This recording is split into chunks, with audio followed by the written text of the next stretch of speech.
So, do you eat salads because you're on a diet or trying to eat healthy? Well, depending on what you put on your salad, it may not be as healthy as you think. So, if you want to know what to look for, what are the good dressings to put on there, and even how to make your own, then check this out.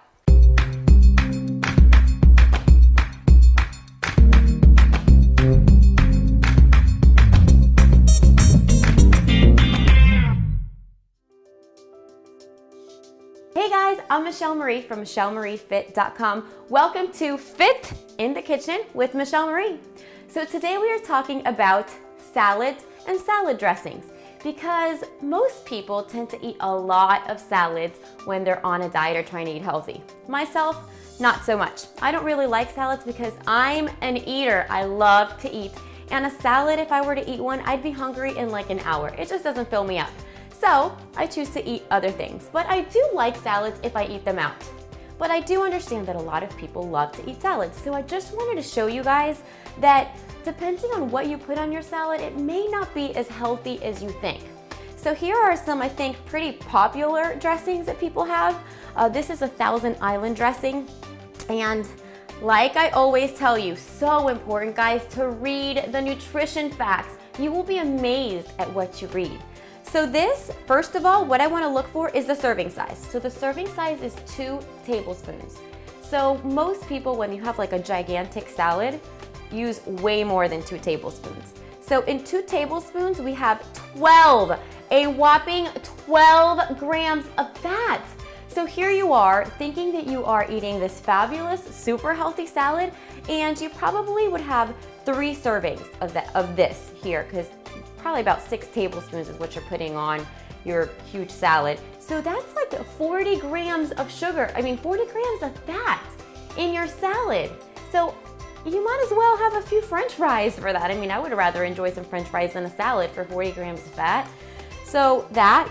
Then you want to look, when you're talking about dressings, not so much of the sugar because the sugar is only 4 grams, but you do want to look at the sodium. There is 270 milligrams of sodium. So times 3, that's like 1,200 milligrams of sodium. That's crazy. So you want to be, let's look at the ingredients. Soybean oil, tomato puree, sugar, egg yolks. That is so gross.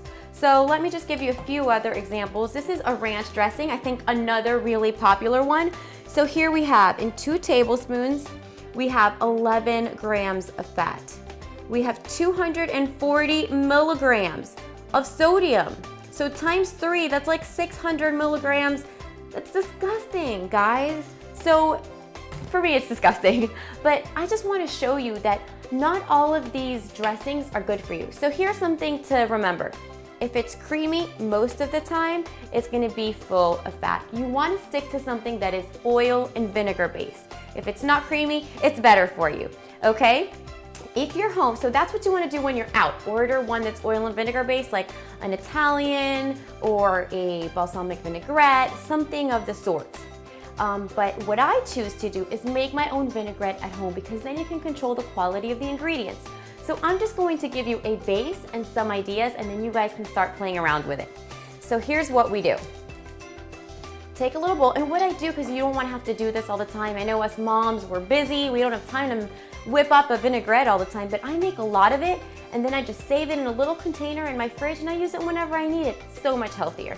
Okay, so you always start with a little bit of vinegar. So I eyeball it because I've been cooking for a while, but maybe like a 1/4 cup. You can of course start measuring. And then you want to add some sort of a sweetener. So I'm going to use agave, but you could also use honey, and you can also use a preserves. This is an apricot preserves. You could use raspberry preserves, strawberry, whatever fruit that you like. Just make sure it's one of the natural ones so that it's mostly fruit in there and not other stuff. So your vinegar, and now we add a sweetener. I just told you a few. So I'm gonna add probably about a tablespoon of agave. Remember, honey is another really good one. And then a little bit of Dijon mustard. This adds some tang to it. This is mustard with like a little bit of white wine in it, so it really just gives it a good kick. So probably about like 2 teaspoons in there.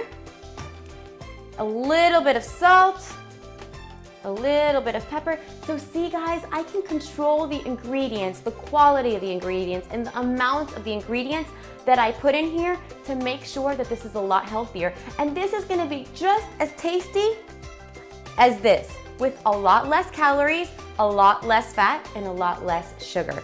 Okay, and then at the end, I'll start whisking here. And then I'll grab some olive oil.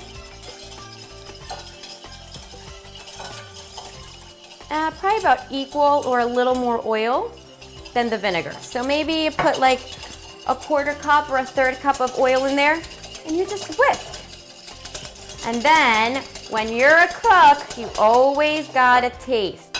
So I'll just take a spoonful of this. I usually just stick my finger in there and taste. So good. It actually doesn't need anything.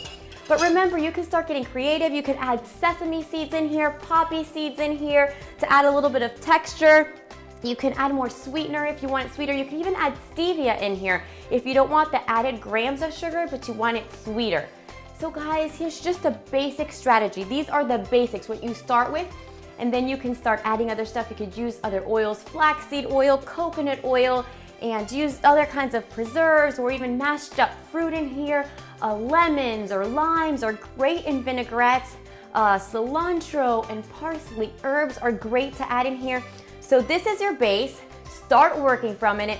Right here in my YouTube, let me know in the comments section, what do you make for your own vinaigrettes, or do you always buy them out? Is there one particular vinaigrette or dressing that you buy at your grocery store that's actually healthy? Let us know, let me know. I love to hear from you guys. Let me know if you or your mom or your grandma have a really great vinaigrette recipe. And please, before you go, click on that subscribe button. You want to be able to have access to all of my healthy cooking strategies, because I promise they will help you be more fit and fabulous. And that's what we all want, and we want to bring our families with us. We want our families to also be fit and healthy. So this is stuff that you can have your family eat too, and I promise they will enjoy it just as much as the other bad stuff. So guys, I will see you next week. If you need some healthy recipes before you come back next week, go to my website, michellemariefit.com. Check on the nutrition tab. You will find so many recipes there. Also on my Pinterest page, tons of healthy recipes, and they're all organized thereon for you to make your life a lot easier, because I know that you're busy. All right, guys, and we'll see you guys again next week.